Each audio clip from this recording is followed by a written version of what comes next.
La oración razonada. Yo estoy afligido y menesteroso. Apresúrate a mí, oh Dios. Ayuda mía y mi libertador eres tú. Oh Jehová, no te detengas.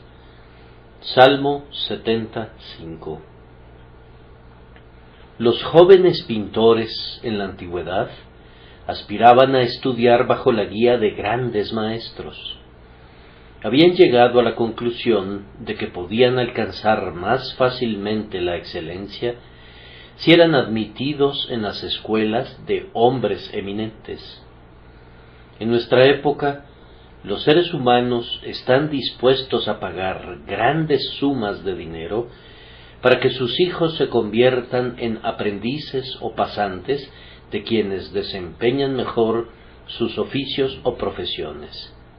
Ahora bien, si alguno de nosotros quisiera aprender el arte y el misterio sagrados de la oración, sería bueno que estudie las producciones de los más grandes maestros de esa ciencia. No podría identificar a alguien que hubiera entendido mejor el arte de la oración que el salmista David. Sabía también cómo alabar, que sus salmos se han convertido en el lenguaje de los hombres devotos de todas las épocas. Y sabía también cómo orar, que si captamos su espíritu y seguimos su forma de suplicar, habremos aprendido a implorar a Dios de una manera sumamente prevaleciente. Pongan ante ustedes, antes que nada, al Hijo de David y al Señor de David, el más poderoso de todos los intercesores, y después de él encontrarán que David es uno de los modelos más admirables a imitar. Hemos de considerar nuestro texto, entonces, como una de las grandes producciones de un gran maestro en los asuntos espirituales, y vamos a estudiarlo pidiendo en todo momento que Dios nos ayude a orar de la misma manera. En nuestro texto tenemos el alma de un hombre que razona con éxito en la oración bajo 4 aspectos. En primer lugar, vemos al individuo confesando: yo estoy afligido y menesteroso. Enseguida, tenemos al individuo argumentando, pues convierte su pobre condición en un argumento y agrega: apresúrate a mí, oh Dios. En tercer lugar, pueden ver a un individuo urgido, pues clama: apresúrate, y varía la expresión, pero conserva la misma idea cuando dice: no te detengas.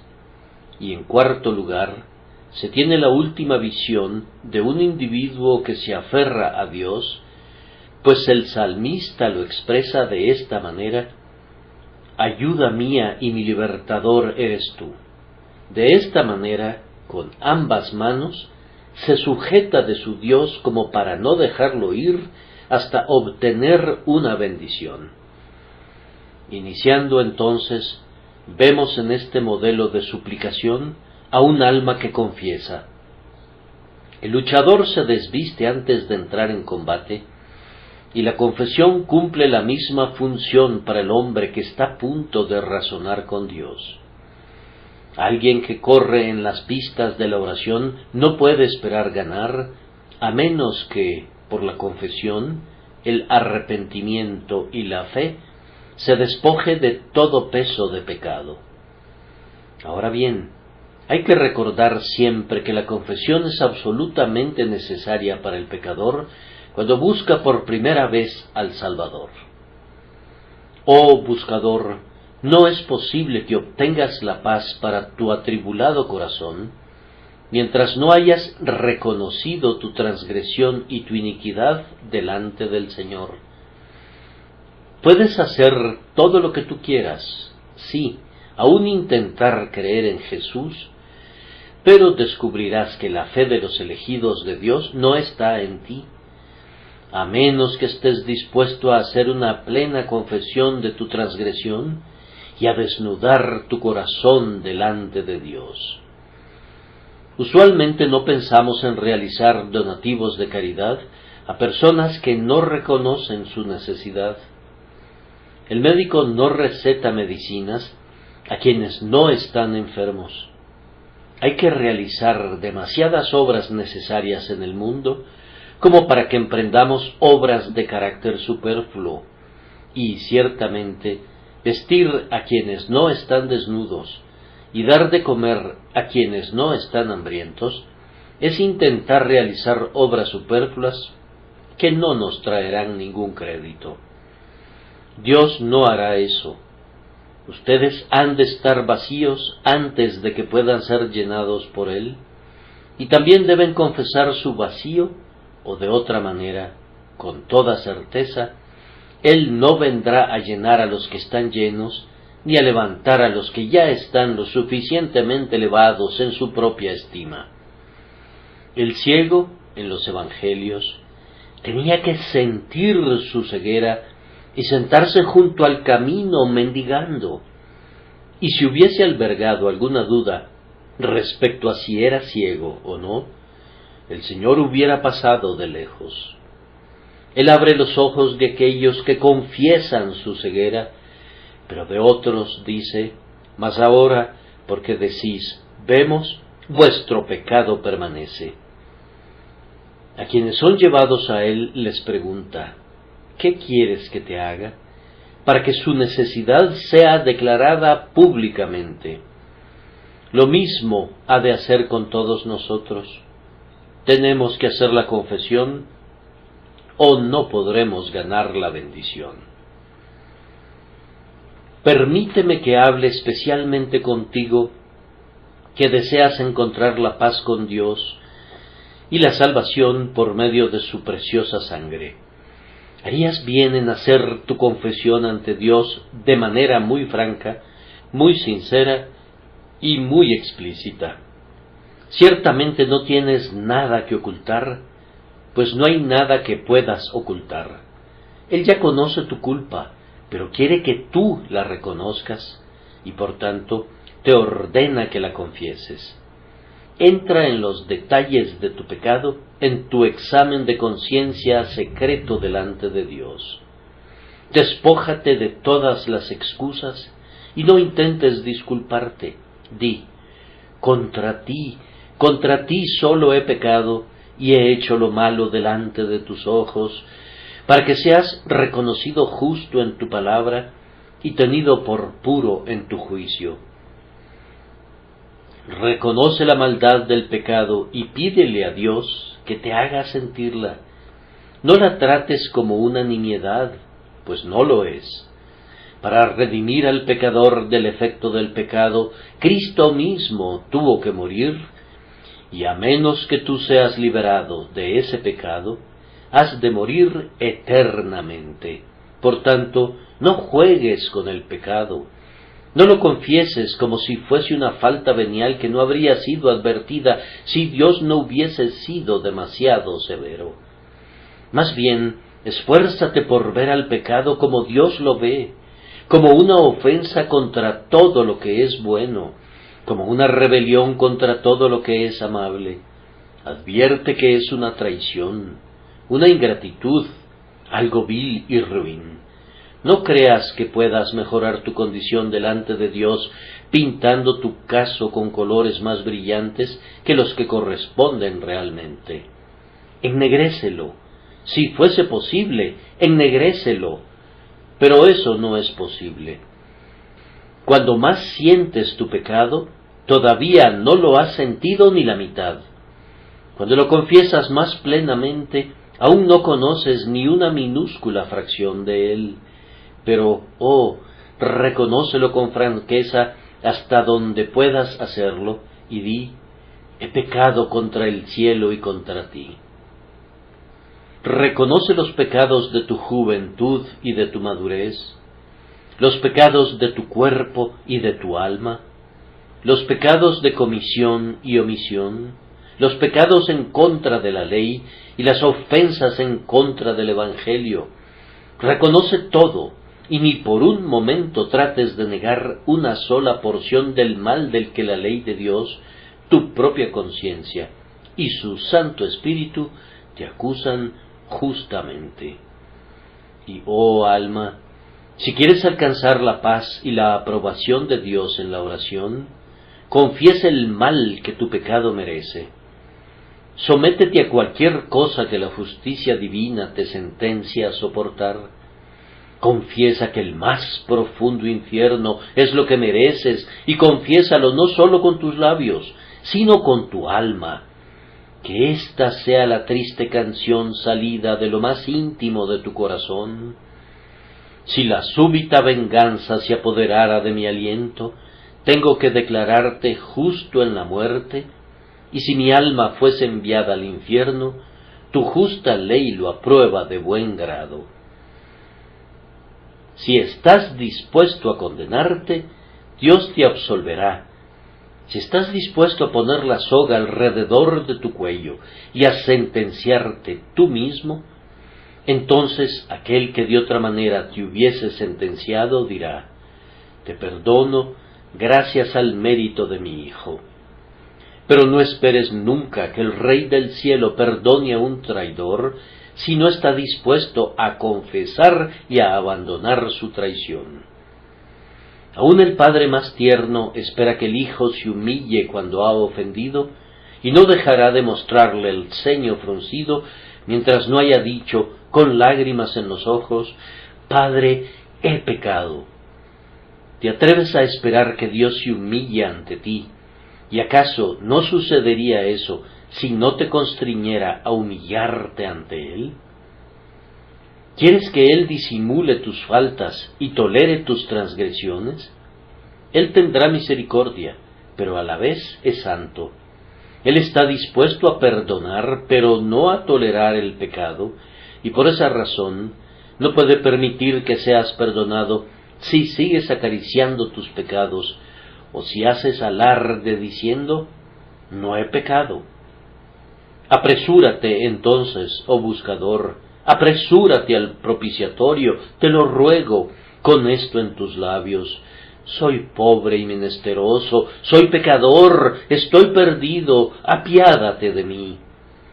Tu oración comenzaría bien con un reconocimiento de esa naturaleza, y por medio de Jesucristo prosperarías en ella. Amados oyentes, ese mismo principio se aplica a la Iglesia de Dios. Estamos orando por una manifestación del poder del Espíritu Santo en esta Iglesia, y con el fin de orar exitosamente sobre ese asunto, es necesario que hagamos unánimemente la confesión de nuestro texto: yo estoy afligido y menesteroso. Debemos reconocer que somos impotentes para esto. La salvación es del Señor, y nosotros no podemos salvar una sola alma. El Espíritu de Dios está atesorado en Cristo, y debemos buscarlo en la grandiosa cabeza de la Iglesia. Nosotros no podemos mandar al Espíritu, y con todo, no podemos hacer nada sin Él. Él sopla de donde quiere. Tenemos que sentir esto profundamente y reconocerlo honestamente. Hermanos y hermanas míos, ¿no asentirán a esto de todo corazón en esta hora? ¿Puedo pedirles que renueven unánimemente la confesión esta mañana? Debemos reconocer también que no somos dignos de que el Espíritu Santo condescienda a obrar con nosotros y por medio de nosotros. No habría ninguna aptitud en nosotros para cumplir sus propósitos, a menos que Él nos diera esa aptitud. Nuestros pecados muy bien podrían provocarle a dejarnos. Él ha luchado con nosotros, ha sido tierno con nosotros, pero bien podría irse y decir: no voy a brillar más sobre esa iglesia y no voy a bendecir más ese ministerio.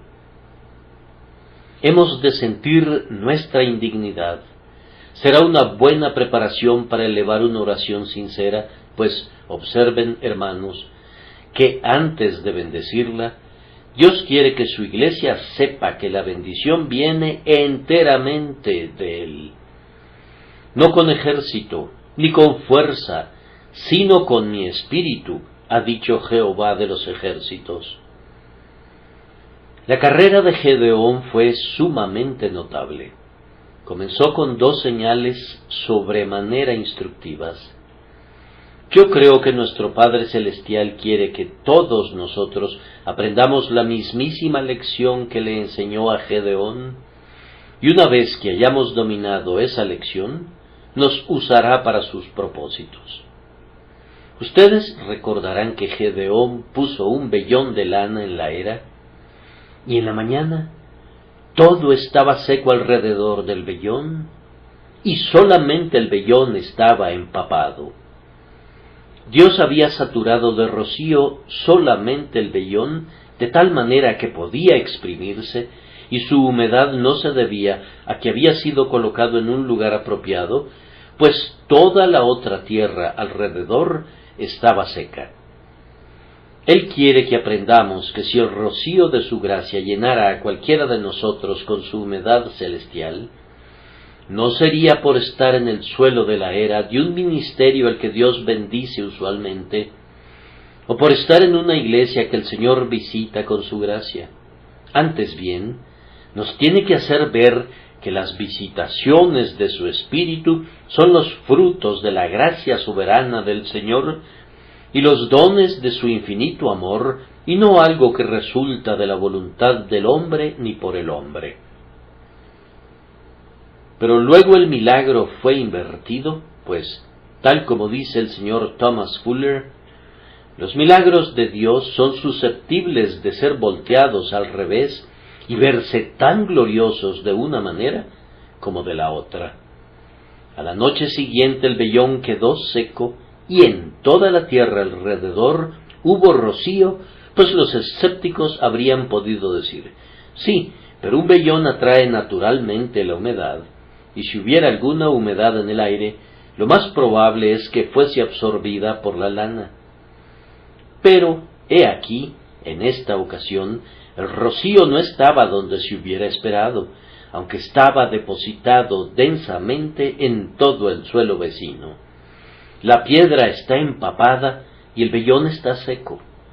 Entonces Dios quiere que sepamos que Él no nos da su gracia debido a alguna aptitud natural en nosotros para recibirla, y aun allí donde Él ha dado una preparación de corazón para recibirla, quiere que entendamos que su gracia y su espíritu son sobremanera libres en la acción y soberanos en la operación, y que Él no está obligado a obrar según una regla elaborada por nosotros. Si el vellón está mojado, Él lo cubre de rocío, y eso no es porque sea un vellón, sino porque Él decide hacerlo. Él ha de recibir toda la gloria por toda su gracia, de principio a fin. Vengan entonces, hermanos míos, y vuélvanse discípulos de esta verdad. Consideren que toda buena dádiva y todo don perfecto han de venir del grandioso Padre de las luces. Nosotros somos hechura suya, y Él tiene que realizar todas nuestras obras en nosotros. La gracia no nos será otorgada por nuestra posición o condición. El viento sopla de donde quiere, y el Señor obra y nadie puede obstaculizarlo.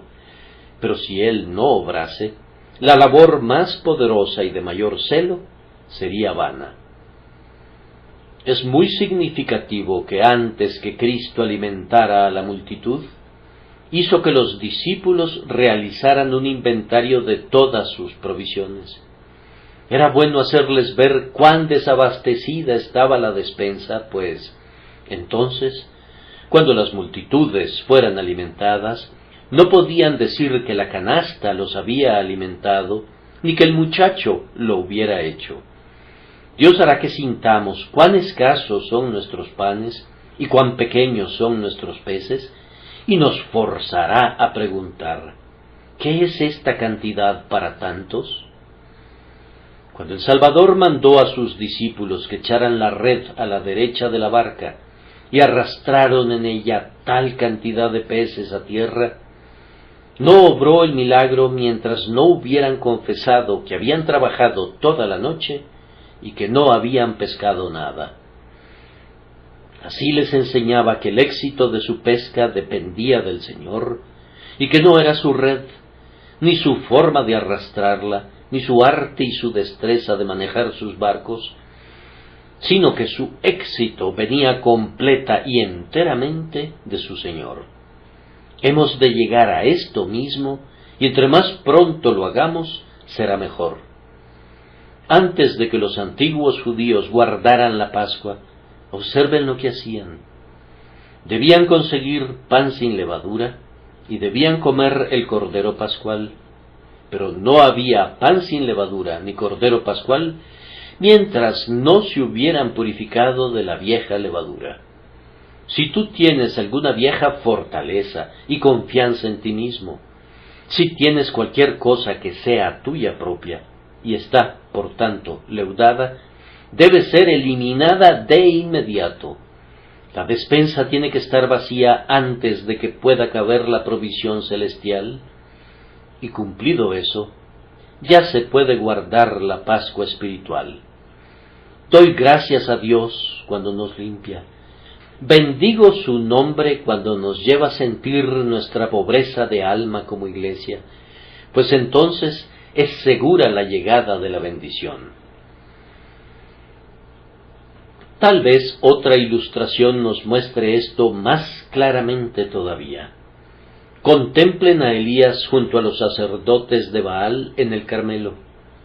La prueba escogida para decidir la elección de Israel era esta: el Dios que respondiere por medio de fuego, ese sea Dios. Los sacerdotes de Baal invocaron en vano la llama celestial. Elías está confiado en que descenderá sobre su sacrificio, pero también está seriamente decidido a conseguir que los falsos sacerdotes y que el pueblo vacilante no imaginaran que él mismo había producido el fuego. Resuelve dejar muy en claro que no hay ningún artificio humano, ninguna astucia o maniobra en el asunto.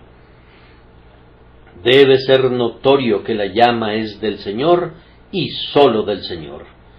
Recuerden la rigurosa instrucción del profeta: llenad 4 cántaros de agua y derramadla sobre el holocausto y sobre la leña. Y dijo: hacedlo otra vez. Y otra vez lo hicieron. Dijo aún: hacedlo la tercera vez. Y lo hicieron la tercera vez, de manera que el agua corría alrededor del altar y también se había llenado de agua la zanja. No podía haber allí fuegos latentes. Si hubiese habido combustibles o productos químicos con el propósito de producir fuego a la manera de los engañadores de la época, todos ellos se habrían mojado o dañado. Cuando nadie podía imaginar que el hombre pudiera hacer arder el sacrificio, entonces el profeta alzó sus ojos al cielo y comenzó a impetrar, y cayó fuego de Jehová y consumió el holocausto, la leña, las piedras del altar y el polvo, y aún lamió el agua que había en la zanja. Viéndolo todo el pueblo, se postró y dijo: Jehová es el Dios, Jehová es el Dios. Si el Señor tiene el propósito de bendecirnos grandemente en esta iglesia, podría enviarnos la prueba de derramar el agua 1 vez, 2 veces y 3 veces. Podría desalentarnos, afligirnos, probarnos y abatirnos hasta que todos vean que no es por el predicador, que no es por la organización, que no es por el hombre, sino que es enteramente por Dios, el Alfa y el Omega, que hace todas las cosas según el designio de su voluntad. De esta manera les he mostrado que para disfrutar de un exitoso tiempo de oración, lo mejor es comenzar con la confesión de que estamos afligidos, y menesterosos. En segundo lugar, una vez que el alma se ha librado de todo el peso del mérito y de la autosuficiencia, procede a orar y tenemos ante nosotros un alma que razona. Yo estoy afligido y menesteroso. Apresúrate a mí, oh Dios, ayuda mía y mi libertador eres tú, oh Jehová, no te detengas. El lector cuidadoso advertirá, solo en este versículo, 4 argumentos. Sobre este tópico me gustaría comentar que es un hábito de fe, cuando está orando, usar argumentos. Los simples decidores de oraciones, que no oran del todo, olvidan razonar con Dios. Pero quienes quieren prevalecer presentan sus razones y sus sólidos argumentos y debaten la cuestión con el Señor. Los que juegan a las luchas sujetan aleatoriamente al contrincante por aquí y por allí, pero quienes están luchando realmente tienen una cierta manera de sujetar al oponente, un cierto modo de derribarlo y reglas semejantes. Actúan de acuerdo a un orden y a unas reglas. El arte de luchar de fe es razonar con Dios y decir con santa intrepidez: te pido que sea así y así por estas razones. Oseas nos dice con respecto a Jacob en Jaboc, allí habló con nosotros. Lo que entiendo es que Jacob nos instruyó por medio de su ejemplo. Ahora bien, los 2 argumentos que Jacob utilizó eran un precepto de Dios y una promesa de Dios. Primero dijo: tú me dijiste, vuélvete a tu tierra y a tu parentela, que es como si dijera: Señor, estoy metido en dificultades, pero yo he venido aquí obedeciéndote. Tú me dijiste que lo hiciera.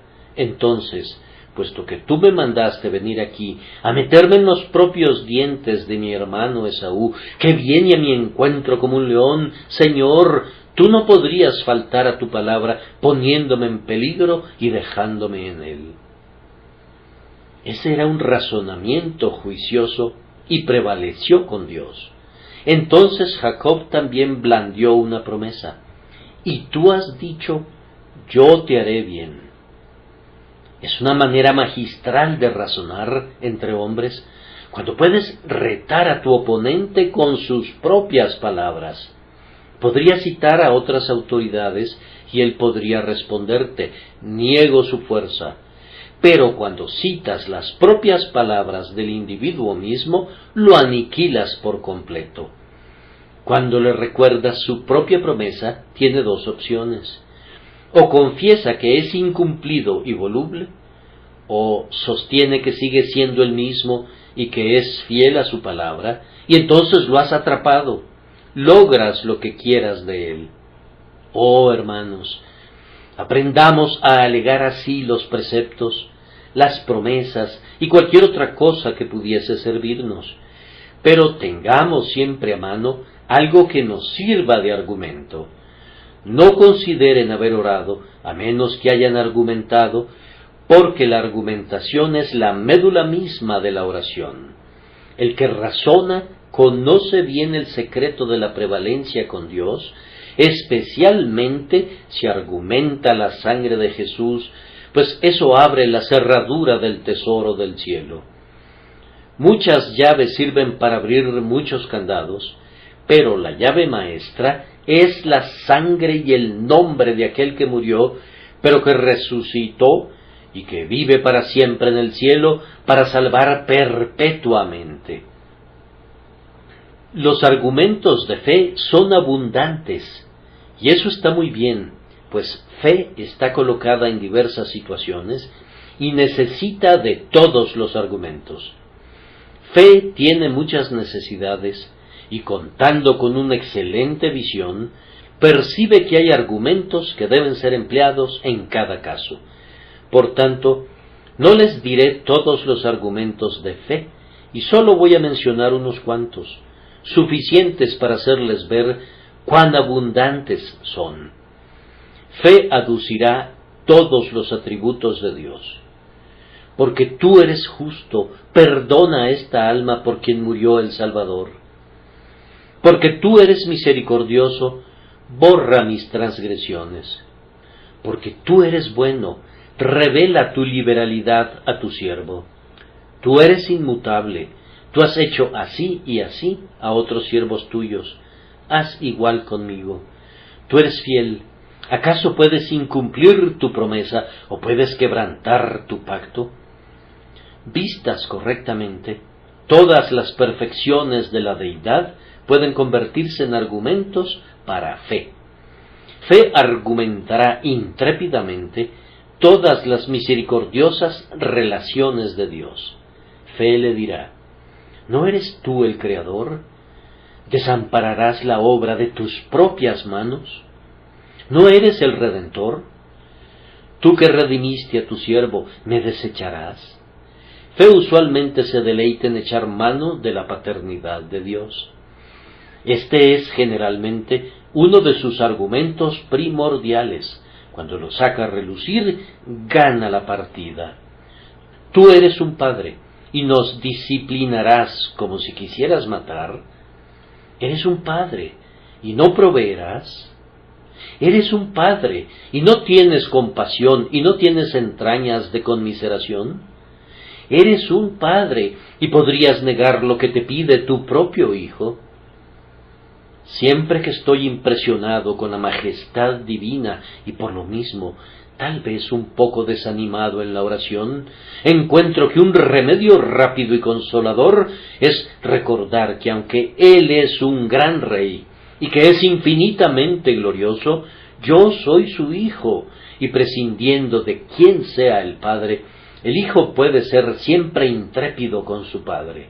Sí, fe puede apelar a todas y cada una de las relaciones que Dios guarda para con sus escogidos.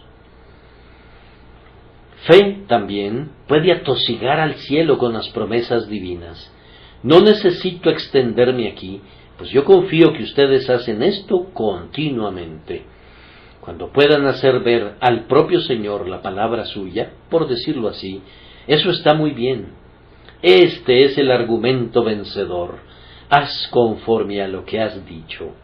Tú lo has dicho, y tú has hecho que tu promesa sea sí y amén en Cristo Jesús para tu propia gloria por nosotros, y no la cumplirás. Te retractarás de tu propia palabra, dejarás de cumplir tu propia declaración. Lejos de ti el hacer tal, Señor. Hermanos, necesitamos tener un mayor perfil de hombres de negocios y tener un mayor sentido común para con Dios al argumentar las promesas. Si acudieras a uno de los bancos ubicados en Lombard Street y vieras que un hombre entra y coloca un cheque en la ventanilla y lo toma de nuevo y sale y nada más, si él hiciera eso varias veces al día, creo que pronto se girarían instrucciones al portero para que impidiera la entrada de aquel individuo, porque simplemente estaría desperdiciando el tiempo del cajero sin hacer nada que tuviera un propósito. Los citadinos que van al banco con fines serios presentan sus cheques, esperan a que se les entregue el dinero y luego se van, pero no sin antes haber concluido con su transacción. No presentan el cheque y hablan respecto a la excelencia de la firma y discuten la legalidad del documento, sino que necesitan que se les cambie el cheque y no se contentan sin eso. Esas son las personas que son siempre bienvenidas en el banco y no las personas indecisas. Ay, una gran cantidad de personas juegan a orar, pues lo que hacen no es otra cosa que un juego. Digo que juegan a orar, pues no esperan que Dios les dé una respuesta, y así son meras personas frívolas que se burlan del Señor. El que ora con la mentalidad de un hombre de negocios, diciendo en serio lo que dice, honra al Señor. El Señor no juega a prometer. Jesús no jugó a confirmar la palabra por medio de su sangre. Y nosotros no hemos de convertir a la oración en una burla, orando con un espíritu que realmente no espera nada. El Espíritu Santo lo toma con toda seriedad, y nosotros debemos tomarlo también con toda seriedad. Tenemos que ir en busca de una bendición, y no hemos de quedarnos satisfechos hasta que la hayamos conseguido, tal como el cazador que no se contenta con haber corrido muchas millas, sino hasta que ha conseguido una presa. Fe, además, argumenta las proezas de Dios. Vuelve la mirada al pasado y dice: Señor, tú me libraste en tal y tal ocasión. ¿Me fallarás ahora? Fe también toma su vida como un todo y argumenta así: después de tantas mercedes pasadas, ¿permitirás que me hunda al final? ¿Me has traído hasta aquí para verme avergonzado al final? Fe sabe cómo recobrar las antiguas misericordias de Dios y convertirlas en argumentos para pedir favores presentes.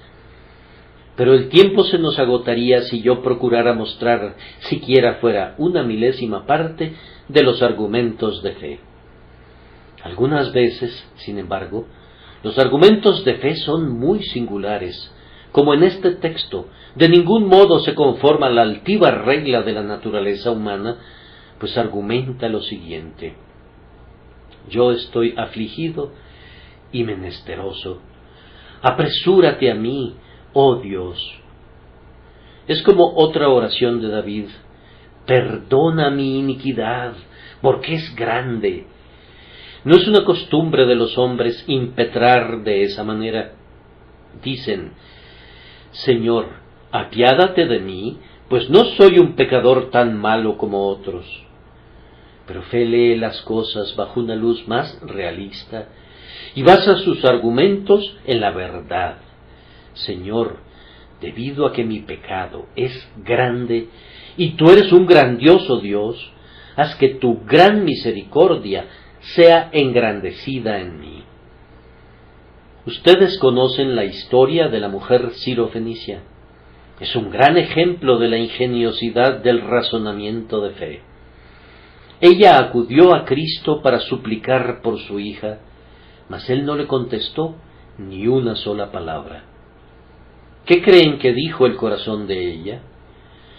Bien, pensó para sí, está bien, porque no me lo ha negado, puesto que no ha dicho ni una sola palabra, no me ha rehusado nada. Con esto a manera de aliento, comenzó a suplicar de nuevo. Esta vez Cristo le habló de una manera un tanto áspera, pero entonces su valeroso corazón dijo: por fin he logrado que me hable, pronto hará cosas para mí. Eso también la alentó, y entonces, cuando él la llamó perrilla, razonó ella, un perrillo es una parte de la familia, pues tiene algún vínculo con el amo de la casa.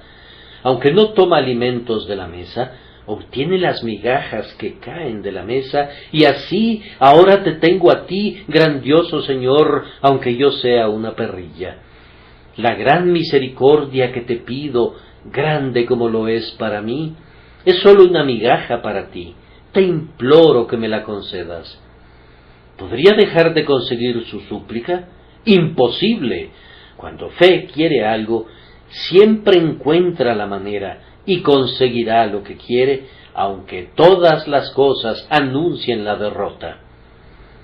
Los argumentos de fe son singulares, pero permítanme agregar que sus argumentos son siempre correctos, pues, después de todo, es un alegato muy contundente afirmar que estamos afligidos y que somos menesterosos. ¿Acaso no es ese el principal argumento ante la misericordia? La necesidad es el mejor alegato frente a la benevolencia, ya sea humana o divina.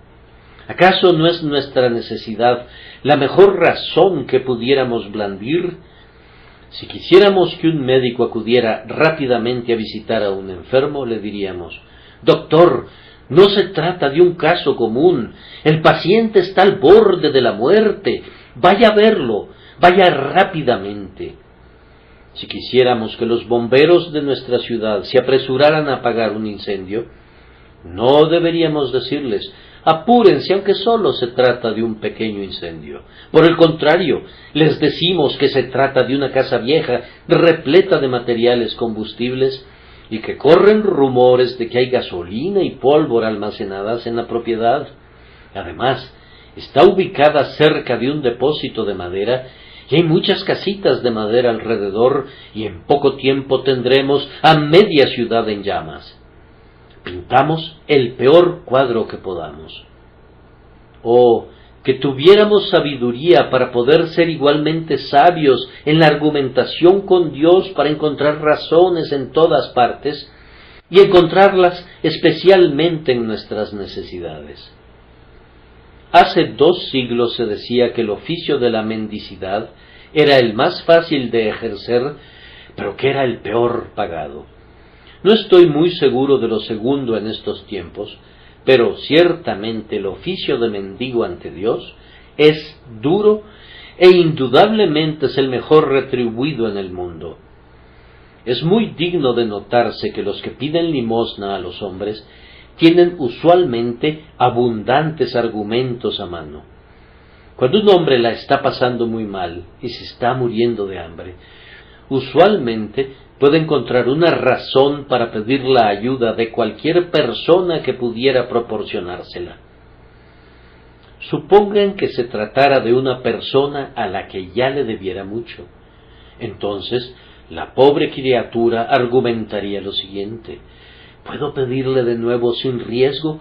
Pues él me conoce y ha sido siempre muy amable. Si nunca antes le hubiese pedido a esa persona, diría: nunca lo he molestado antes. No podría decirme que ya ha hecho todo lo que puede hacer por mí. Tendré valor para comenzar con él. Si es alguno de sus parientes, entonces le diría: seguramente tú me ayudarás en mi angustia, pues eres mi pariente. Y si fuese un extraño, le diría: he experimentado frecuentemente que los extraños son más amables que los de mi propia sangre. Ayúdame, te lo imploro. Si les pidiera a los ricos, argumentaría que nunca echarían de menos lo que le dieran, y si les pidiera a los pobres, aduciría que saben lo que la carencia significa y que está seguro que sentirán compasión de él en su gran angustia. Oh, que estuviéramos siquiera la mitad de alertas para llenar nuestras bocas con argumentos cuando estamos delante del Señor. ¿Cómo es posible que ni siquiera estemos despiertos a medias y que no parezca que tengamos despiertos nuestros sentidos espirituales? Que Dios nos conceda que podamos aprender el arte de argumentar con el Dios eterno, pues en eso se basará nuestra prevalencia con Él, gracias al mérito de Jesucristo. He de ser breve en el siguiente punto. Se trata de un alma urgida. Apresúrate a mí, oh Dios, oh Jehová, no te detengas. Muy bien podemos urgir a Dios si todavía no hemos sido salvados, pues nuestra necesidad es urgente. Estamos en constante peligro, y ese peligro es del tipo más tremendo. Oh pecador, dentro de 1 hora, dentro de 1 minuto, pudieras estar donde la esperanza no puede visitarte jamás. Por tanto, clama: apresúrate, oh Dios, a liberarme, apresúrate a socorrerme, oh Señor. Tu caso no admite demoras, no tienes tiempo que perder. Por tanto, ten urgencia, pues tu necesidad es también urgente.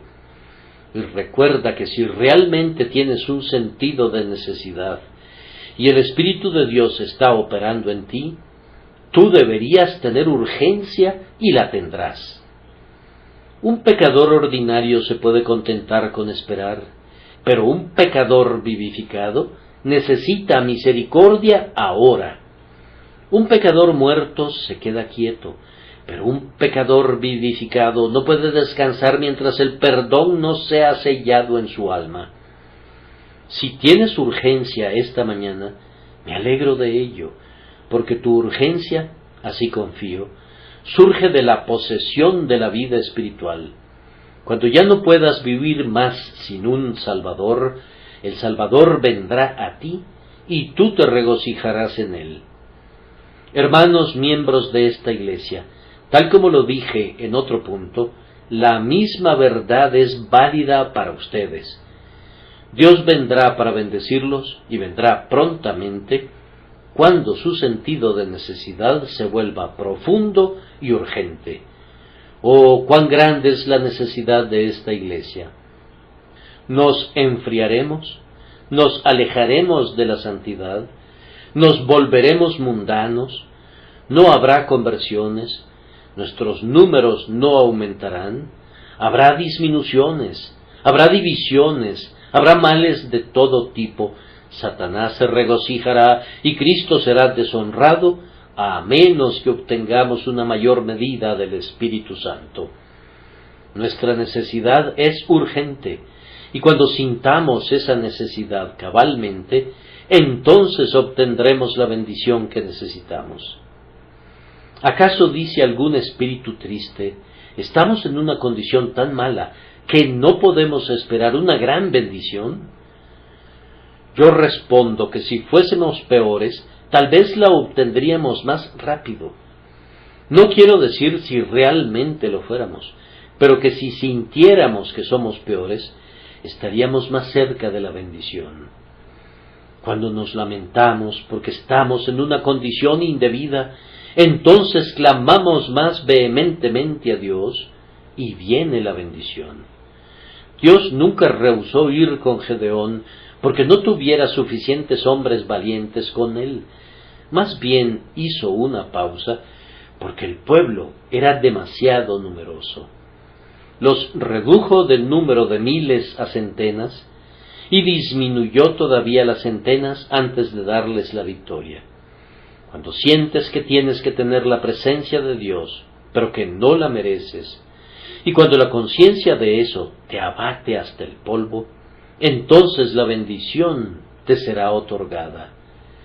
Por mi parte, hermanos y hermanas, yo deseo sentir un espíritu de urgencia dentro de mi alma cuando le suplico a Dios pidiéndole que el rocío de su gracia descienda sobre esta iglesia. No soy tímido en esta materia, pues yo tengo una licencia para orar. La mendicidad está prohibida en las calles, pero delante del Señor yo soy un mendigo con licencia. Jesús habló sobre la necesidad de orar siempre y no desmayar. Ustedes desembarcan en las costas de otro país con la mayor confianza cuando llevan un pasaporte, y Dios ha emitido pasaportes para sus hijos con los que pueden ir osadamente a su propiciatorio. Él te ha invitado, te ha animado, te ha pedido que acudas a Él, y ha prometido que cualquier cosa que pidas en oración, creyendo, la recibirás. Ven entonces, acude urgentemente, ven importunamente, ven con este argumento: estoy afligido y menesteroso. Oh Dios mío, no te detengas, y seguramente vendrá una bendición. No tardará. Que Dios nos conceda que podamos verla y darle la gloria por ello. Lamento haber sido tan breve donde necesitaba extenderme más, pero debo concluir con el cuarto punto. Esta es otra parte del arte y del misterio de la oración. El alma que se aferra a Dios. Ha razonado y ha sentido la urgencia, pero ahora entra en un estrecho contacto. Sujeta al ángel del pacto con una mano y le dice: ayuda mía, y lo sujeta con la otra y le dice: mi libertador eres tú. Oh, esos benditos adjetivos posesivos, mi, esos poderosos adjetivos posesivos, mi. La dulzura de la Biblia radica en los pronombres posesivos, y aquel que recibe la enseñanza de usarlos como lo hacía el salmista, saldrá vencedor ante el eterno Dios. Ahora, pecador, yo le pido a Dios que seas ayudado a decirle esta mañana al bendito Cristo de Dios: ayuda mía y mi libertador eres tú. Quizá te quejes por no poder ir tan lejos, pero, pobre alma, ¿tienes alguna otra ayuda? Si la tuvieses, entonces no podrías sujetar a 12 ayudadores con la misma mano. Oh, no, dices, no tengo ninguna ayuda en otra parte, no tengo ninguna esperanza excepto en Cristo. Bien, entonces, pobre alma, como tu mano está vacía, esa mano quedó vacía a propósito para que con ella sujetes al Señor. Aférrate a Él. Dile, Señor, voy a sujetarme a ti como lo hiciera el pobre lisiado Jacob. Yo no puedo ayudarme a mí mismo y voy a aferrarme a ti. No te dejaré si no me bendices. Ah, eso sería demasiado osado, dirá alguien. Pero el Señor ama la santa intrepidez en los pobres pecadores. Él querría que fueras más intrépido de lo que crees ser. La timidez que no se atreve a confiar en un Salvador crucificado no es santa. Él murió con el propósito de salvar a los que son como tú, que haga lo que quiera hacer contigo y confía en Él. Oh, dice alguien, pero yo soy tan indigno. Él vino a buscar y salvar a los indignos. Él no es el Salvador de los justos con justicia propia. Él es el Salvador de los pecadores. Amigo de los pecadores es su nombre. Tú que eres indigno, aférrate a Él. Oh, dirá alguien, pero yo no tengo ningún derecho. Bien, pero esa es precisamente la razón por la que debes aferrarte a Él, pues el derecho es para la corte de justicia, no para el salón de la misericordia. Yo te aconsejaría que no intentes demostrar tus derechos, pues no tienes ningún derecho excepto a ser condenado. Pero tú no necesitas ningún derecho cuando tratas con Jesús. Nada hace que una persona caritativa rehúse dar limosna que un mendigo le diga, tengo el derecho. No, dice el dador, si tú tienes derechos, anda y valídalos. Yo no te daré nada. Puesto que no tienes ningún derecho, tu reivindicación será tu necesidad. Ese es todo el argumento que necesitas. Me parece oír que alguien dice, es demasiado tarde para que implore gracia. No puede ser. Eso es imposible. Mientras vivas y desees misericordia, no es demasiado tarde para que la busques. Recuerda la parábola del hombre que necesitaba 3 panes. Te diré qué cruzó por mi mente cuando la leí. El hombre fue a su amigo a la medianoche. Era tarde, ¿no es cierto? Vamos, su amigo pudo haberle dicho, como en efecto le dijo, que era demasiado tarde, pero con todo, el solicitante consiguió el pan después de todo. En la parábola ya era muy tarde. No podía ser más tarde, pues si hubiese sido un poquito más tarde que la medianoche, habría sido temprano en la mañana del día siguiente y por tanto no hubiera sido tarde en absoluto. Era medianoche y no podía ser más tarde. Y así, aunque fuera la medianoche misma en tu alma, con todo, ten buen ánimo, pues Jesús es un Salvador extemporáneo. Muchos de sus siervos son como un abortivo. Cualquier estación es la estación apropiada para invocar el nombre de Jesús. Por tanto, no permitas que el demonio te tiente con el pensamiento de que pudiera ser demasiado tarde. Acude a Jesús ahora, acude de inmediato y sujétate a los cuernos del altar con una intrépida fe y di, sacrificio por los pecadores, tú eres mi sacrificio, intercesor de los que no tienen gracia, tú eres mi intercesor, tú que distribuyes dones a los rebeldes, distribúyeme dones, pues he sido un rebelde. Cuando aún éramos débiles, a su tiempo Cristo murió por los impíos. Así soy yo, buen Señor, que el poder de tu muerte sea visto en mí para salvar mi alma.